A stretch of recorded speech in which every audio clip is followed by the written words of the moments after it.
Hi! So, it has been a hot minute since I have done anything on camera, but I have had a bit of a chaotic couple of months. Don't really want to get into it, so I'm not going to. But I am back as of July, and because July is my birthday month, I'm going to make it the month of me, which means I am going to be reading books that are connected to my name, which is Emma. So I have one book that is written by an Emma. I have Frog Music by Emma Donoghue. I have two books that have characters named Emma. I've got One Day, one of the main interests, one of the female love interest in this is named Emma. And I have The Girl Before. I have this one as a backup because the main character in this is Jane, but the girl before was named Emma. I don't know how much of an appearance she has, so I have this one as well because at least I know that Emma is more of a main character in this book. And I also have a audiobook with Emma in the title, which is Emma in the Night by Wendy someone. I'll put it on the screen. Now, I'm not going to go into details about what this is about in the intro. I'm just going to film it, and I'll go into details about what they're about as I go. But I'm also filming this intro early, so you'll see me in about probably 2 seconds, but for me, it'll be about a month. Bye! Part 1. 1988 to 1992. Early 20s. That was a memorable day to me, for it made great changes in me. But it is the same with any life. Imagine one selected day struck out of it, and think how different its course would have been. Okay, you know what? That's just gonna have to do. Anyway, it is now officially July. I'm kind of just going to film both of these videos at once. I don't know which one you're going to see first. We'll see which one I finish first. But I have started One Day by David Nichols. I found an audiobook and I'm about nearly 2 hours in. And my God, do I hate the characters in this book. But yeah, I hate both the characters, but I really hate Dex, the love interest. He is so like pompous rich guy, and it's like every time he has a point of view in this, he has to remind us, I've got money, and I'm traveling the world. And I got banned from teaching because I hooked up with one of my students, even though she was 21, so it wasn't my fault. My God, I hate this guy. Like, I like the character of Emma, and I'm not just saying that because my name is Emma. She's not a perfect character, but she's a lot better than Dex. Man, I hate this guy. Like, he basically wrote a letter to Emma that he never actually sent. That was basically telling her that the way you live your life sucks. Give up everything and come and live with me in this rich life in India. And I'm like, really? Like, I mean, I get that it was supposed to be romantic, but you basically sort of insulted her life choices and then expected her to give up her life for you. I have not hated a romantic interest or a character in a book as much as I hate this guy.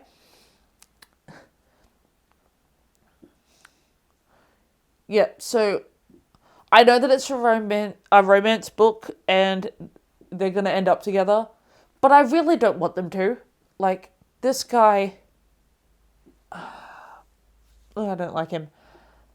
But anyway, that's basically it for the negativity. I just had a lot to say about what I'd listened to with this book so far. Thanks for listening to my rant, and I'll check back in with you when I have something else to say. Bye. Update with this book. I cannot with the main character of this. Or at least with Dex. I legit sat at my audiobook last night and I made a notes section of my phone titled Why I Hate This Guy, and I just noted all the reasons why Dex pisses me off. So I'm going to share some with you before I get into actually reviewing the book. So, why I hate this guy. Reason number 1. Emma, the other main character love interest, she got contacts because Dex kept telling her that she would look prettier without glasses. And Emma's exact words, it stopped Dex's nagging about my glasses. And then in one of the sections, they go away. Dex and Emma go away together, and the next 3 are connect.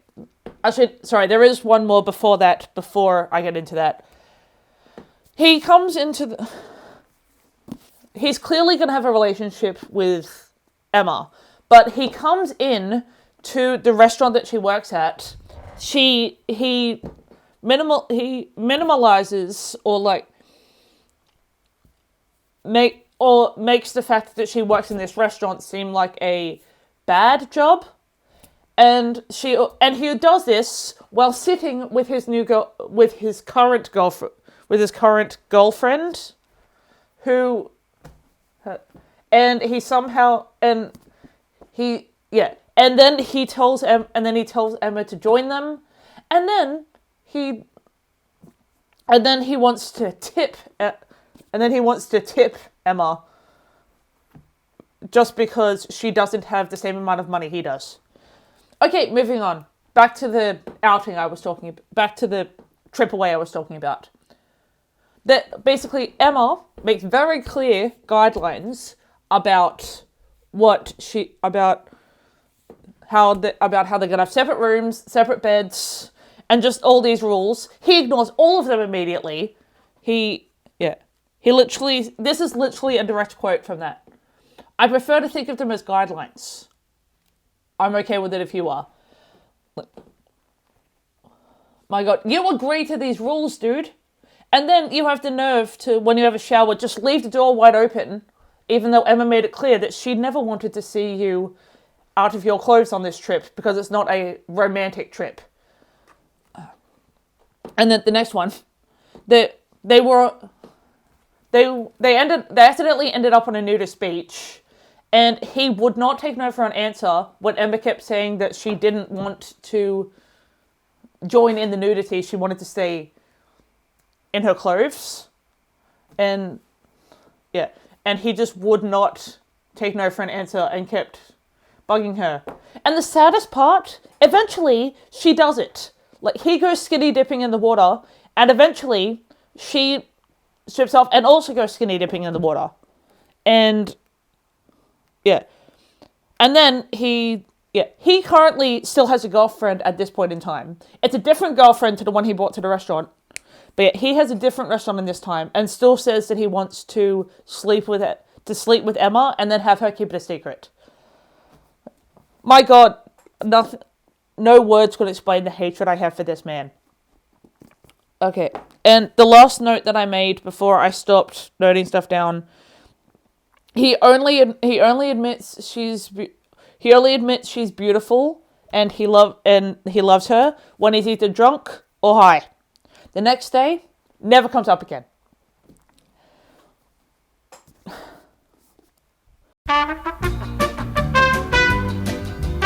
I'm going to take a gap, read something else, and then I'll come back to this.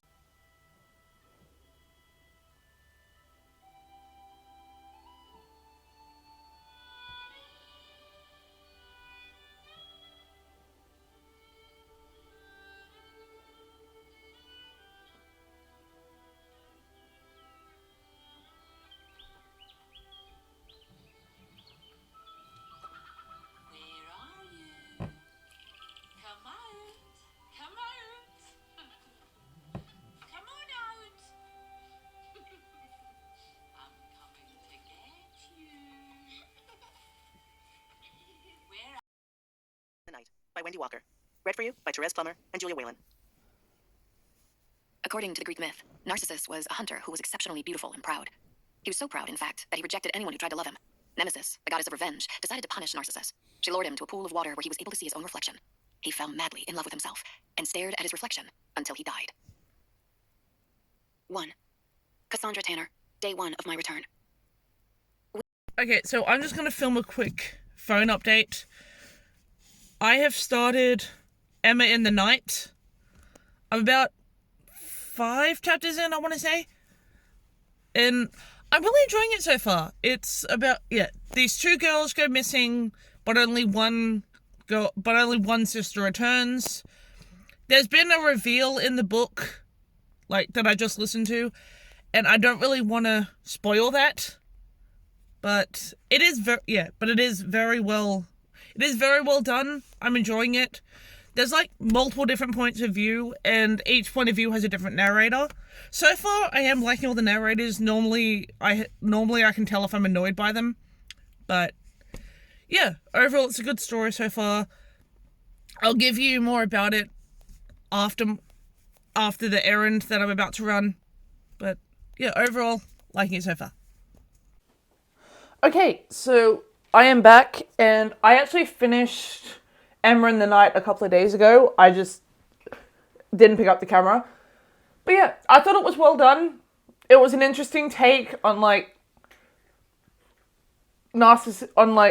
a narcissistic parent and what you would do to get justice, and also fighting with the thought of your mind playing tricks on you. Thought it was well done. It's a 4-star. So now we'll move on to something else. Yeah, so I started The Girl Before by J.P. Delaney. The physical book is over there and I can't be bothered picking it up. But essentially, from what I've read so far, it's about these 2 women who are renting out this same apartment from this guy who they haven't met, and he's got very strict rules about what isn't allowed in the apartment, what is allowed in the apartment, and stuff like that. So yeah, I'm not that far into it, but it's pretty good so far. So yeah, I will keep you updated on that one. Okay, so I am jumping ahead with this book. I'll go back to the one that I was talking about in a minute. But yeah, I just finished 5 Survived by Holly Jackson for this vlog, and I have a lot to say about it. So I'm jumping in here with this while I finish the other books.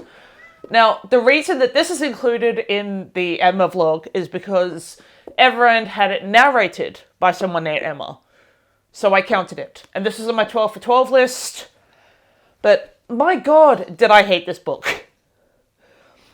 All the characters, terrible. Yeah, I hated all of the characters in different ways, but especially Oliver. My god, Oliver was a piece of crap. And he was, it was and he refused to listen when every time he had a plan, if people disagreed with him, he ignored them and did it anyway. And every time, that plan went badly.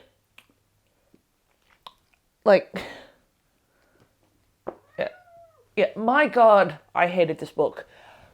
It was a book where I didn't actually care about who survived because I didn't like all of the characters for different reasons. They were all lying, all had secrets, and they just didn't trust each other.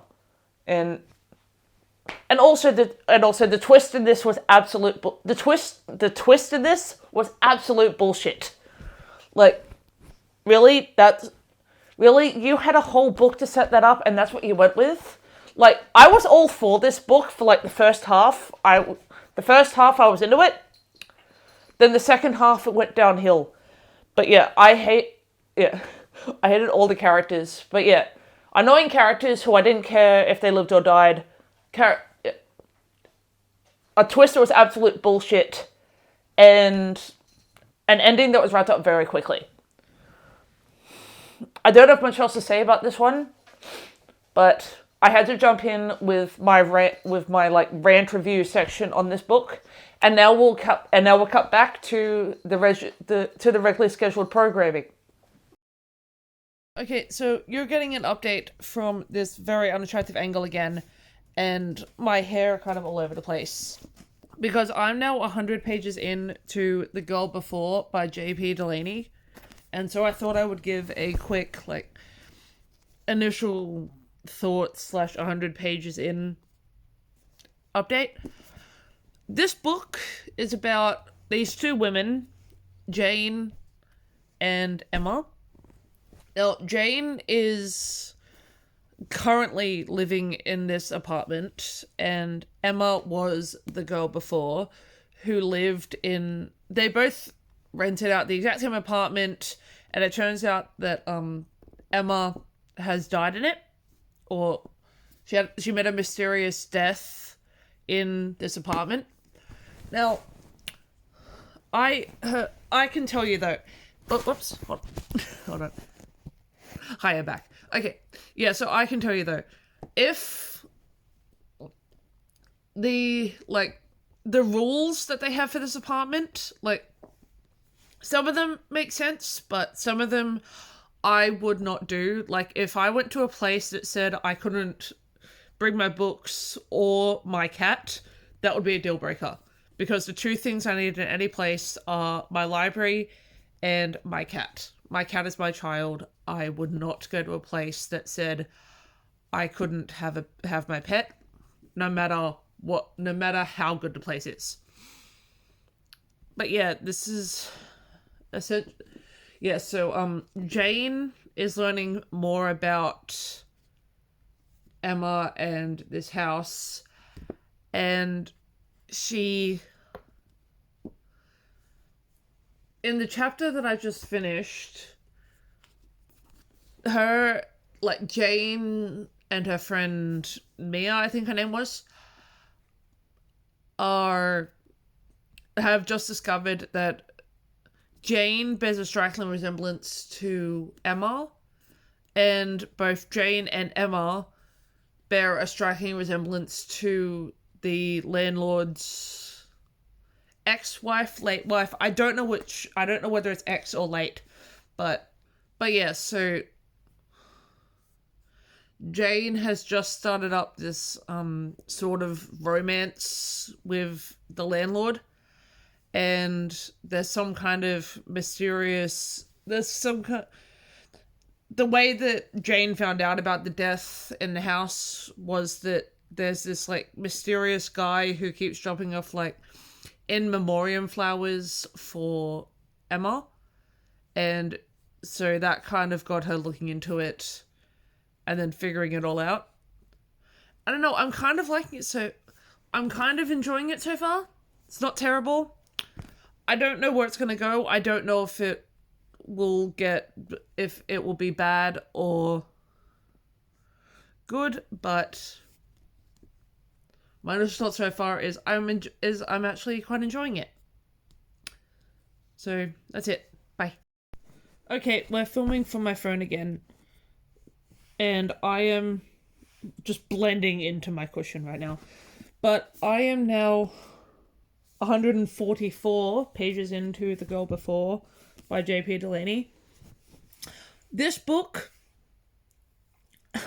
I know that it's meant to be a kind of about obsession, but yeah, how is this guy not raising red flags for both of these girls? He literally has shown that he is essentially telling you how to live your life in an apartment that you're paying rent to.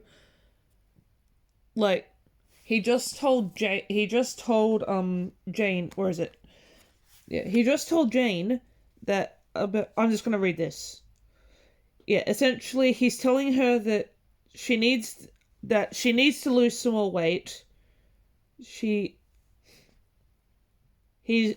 been judging her alcohol. He's been telling her that it's good she doesn't drink alcohol. And that has set, and that she's clean, and when she's cleaning the shower, it's like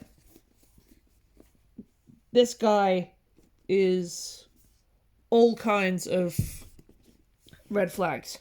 And he also, with both of these women, has just like invited himself to have a relationship with both of them.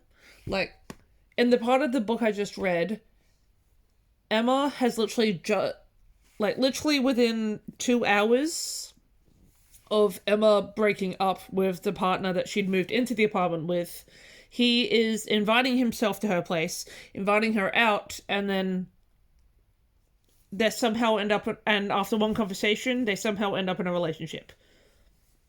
And it's similar with Jane. He kind of just invited himself into her, he kind of just invited himself over into her life, and yeah, so there's a lot of red flags with this guy.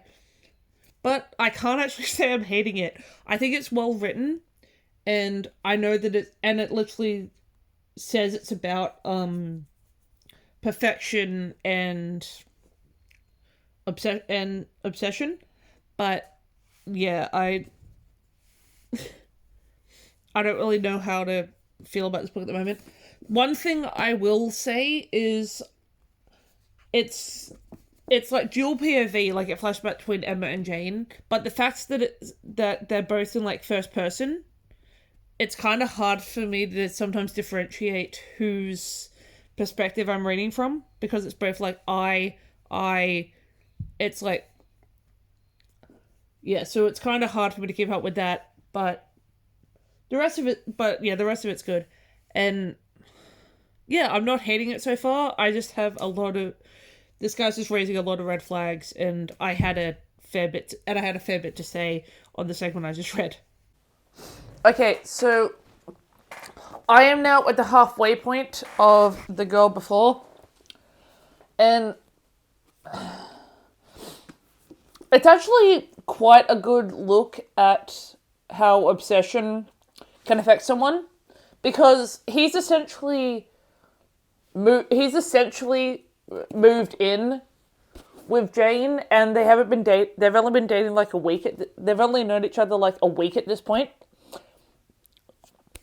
and they've already spread around the word love. And Jane even went to Emma's old psychiatrist. She was warned about what Emma had told her about the landlord, whose name is Edward, and she chose not to listen to it. So I don't actually feel, so a part of me can't feel bad for it, because she was warned about it, and she thinks, and she's making it Emma's fault. Like, she was making, like, it was being made up because, oh, Edward's this great guy. But yeah, so that's my thoughts so far. I'll probably check in when I finish it. I'll just smash out the rest of it. Probably I won't finish it tonight, but I will probably finish it by the weekend. And I'll update you then. Bye. Hi, so we're back to this angle, and I have finished The Girl Before. Now, I can't decide if I like this book. Now, both of the girls in it are like the most annoying females I've ever met. And I'm gonna go into brief spoilers about the ending to like review, so that I can review it properly. The way that this book ended, like, Emma's ex-boyfriend Simon turned out to be massively obsessed with Emma, to the point of it was like a, if I can't have you, no one can situation, and then he essentially threw her down the stairs. And then he tries to do the same thing with Jane, even calling her Emma. So it's kind of proof that Simon is crazy, to say the least. And then like, I was fine with that. That was fine. But then they ended it with, basically, before she moved into the house in the first place, Jane had had a miscarriage. And then she ends up pregnant with this new baby who gets turned out to have Down syndrome. And then Edward doesn't actually wants to give the baby up for adoption and then try for a perfect child because a child with Down syndrome isn't perfect. And then it turns out that Emma had planned for him to get her pregnant from the beginning. So, yeah, I'm not sure how I feel about this book. I think it sits at a 3-star. The ending might have brought it up for me. I will give it some thought and figure out what my final rating is. But yeah, I have one more book left to read for this vlog, and I will catch you whenever it's time. Bye. Okay, so I am one chapter in to Frog Music by Emma Donoghue. One chapter was actually 45 pages long. Yeah, like, it felt too long. I also can't tell if I like it or not. In that 45 pages, so much happened, yet nothing happened at the same time. It's like, it was a lot of info dumping, but not a lot of much else. And yeah, I'm not sure if I like it. I'll keep reading, but yeah, I think this might be another DNF. I'll come back to either tell you guys, to either say I finished it, or, well, not that I finished it. I'll either say that I kept going, or it's a DNF. I'll be back with my thoughts. And I'm checking in again 3 pages later, and this is definitely a no-go. There's so much not happening, while also so much happening. And yeah, it's not for me. I may try Emma Donoghue again. It could have just been this book. But yeah, this book is a DNF, which is really sad because that makes this vlog more of a fail than a success, because I had a lot of rant reviews. This one's a DNF, and then I had 2 that were okay. I was really hoping I'd get somewhere better. Oh well. That's it for this video. And hey, I knocked some books off my TBR. That's it for this video, and I'll catch you in the next one. Bye.